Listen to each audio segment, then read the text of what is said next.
Hi athletes. இந்த வீடியோவில் என்ன பார்க்க போகிறோன்னா, எப்படி க்ளூட் மசிலில் இருக்க வீக்னஸ்னால ஆங்கிளில் இருக்க டெண்டனில் பெயின் வருதுன்னு. இந்த அத்லீட்டுக்கு பார்த்தீங்கன்னா 2 இயர்ஸாக வந்து டெண்டன் பெயின் இருக்குது.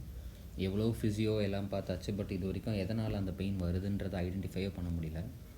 பட் அவரோட வீடியோ அனலைஸ் பண்ணால் ஈஸியாக அதை ஐடென்டிஃபை பண்ணிடலாம். ஃபார் எக்ஸாம்பிள், இப்போ இந்த லெஃப்ட் லெக்கை பாருங்கள். லெஃப்ட் லெக்கில் அவர் ஸ்ட்ரைக் பண்ணும்போது அவரோட ஹிப்போடைய ஆங்கிள் பார்த்தீங்கன்னா 264, 261 இருக்குது. அதாவது ஈக்குவலாக இருக்குது. ஹிப்போடைய ஆங்கிளை பொறுத்த வரைக்கும் உங்களுக்கு மேக்ஸிமம் 5 டிகிரிஸ் வரைக்கும் டிஃப்ரென்ஸ் இருக்கலாம். 5 டிகிரிஸ்க்கு மேலே போகும்போது தான் அன்வான்ட் இன்ஜுரிஸ் எல்லாமே வரும். ஸோ இவருக்கு இன்ஜுரி வர்றது ரைட் சைடில். ஸோ ரைட் ஹிப்போடைய ஆக்சஸ் பார்ப்போம்.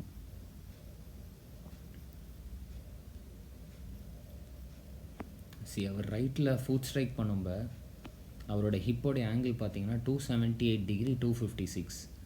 அதாச்சு ஆல்மோஸ்ட் பார்த்திங்கன்னா ஒரு 15 டிகிரிஸ் கிட்ட டிஃப்ரென்ஸ் வருது. இது எதனால் வருது அப்படின்னு பார்த்தீங்கன்னா, அவரோட ரைட் சைடு க்ளூட் வந்து வீக்காக இருக்குது. அவரோட ரைட்டு க்ளூட் வந்து வீக்காக இருக்கிறதுனால லெஃப்ட் ஹிப்பை வந்து அவரால் வந்து ஹோல்ட் பண்ண முடியல. ஸோ என்ன ஆகுது, ஆட்டோமேட்டிக்காக அவரோட நீ அவுட்வேர்டில் திரும்புது. அட் த சேம் டைம் ஆங்கிளுமே அவுட்வேர்டில் திரும்புது. ஸோ நேராக வர வேண்டிய ஆங்கிள் க்ளூட்டோடைய வீக்னஸ்னால அவுட்வேர்டில் போகிறதுனால தான் இந்த ஆத்லீட்டுக்கு டெண்டன் பெயின் வருது. ஸோ அந்த இன்ஜுரியை ரெடி பண்ணணுன்னா இவரோட ஹிப்பை ரெடி பண்ணாலே அந்த டெண்டன் பெயின் ஆட்டோமேட்டிக்காக சரியாயிடும்.